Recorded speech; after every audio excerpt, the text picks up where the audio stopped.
అందరికీ నమస్కారం.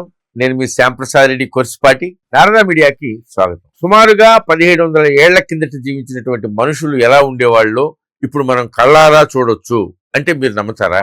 అవును, సైన్స్ అండ్ టెక్నాలజీ సహాయంతో పురాతన కాలం నాటి మనుషులు మళ్ళీ మన కళ్ళ ముందుకు వచ్చేసారు. హంగేరీలో ఉన్నటువంటి బుడాపెస్ట్ నగరంలో ఉన్న ఆక్విన్కమ్ మ్యూజియంలో వన్స్ వీవర్ లైక్ యూ, మేము కూడా ఒకప్పుడు మీలాగే ఉండేవాళ్ళం అనే పేరుతో ఒక అద్భుతమైనటువంటి ఎగ్జిబిషన్ ప్రారంభమైంది. రోమన్ యుగానికి చెందినటువంటి దాదాపు 16 మంది పురాతన నివాసితుల ముఖాలని శాస్త్రవేత్తలు రీక్రియేట్ చేశారు.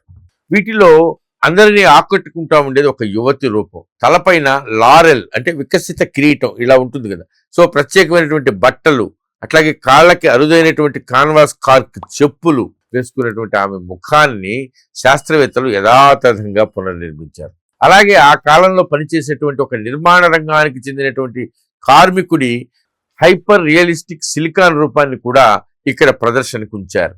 మరి ఇదంతా ఎలా సాధ్యమైంది? ఆర్టిస్ట్ ఎమసే గాబోర్ మానవ పుర్రెల పైన 60కి పైగా అనాటమికల్ మార్కర్లను గుర్తించారు. 3D స్కానింగ్ టెక్నాలజీ సహాయంతో ఈ ముఖాలని డిజైన్ చేశారు. అంతేకాదు ఏన్షియంట్ డిఎన్ఏని విశ్లేషించి వాళ్ళ జుట్టు రంగు, చర్మం రంగు, కళ్ళ రంగు వీటన్నింటినీ సరిగ్గా అంచనా వేశారు. నిజమైనటువంటి మానవ జుట్టు, కనుబొమ్మలు, కనురెప్పలను ఉపయోగించి అత్యంత సహజంగా ఉండేలాగా వీటిని రూపొందించారు. వేల సంవత్సరాల క్రితం కాలగర్భంలో కలిసిపోయినటువంటి జీవితాలకి సైన్స్ మళ్ళీ జీవం పోసిన ఈ విధానం మీకు ఎలా అనిపించింది?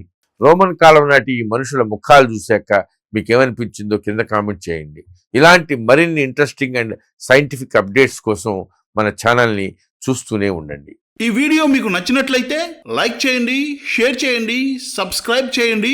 మీ అభిప్రాయాన్ని కామెంట్ల రూపంలో తప్పకుండా తెలియజేయండి.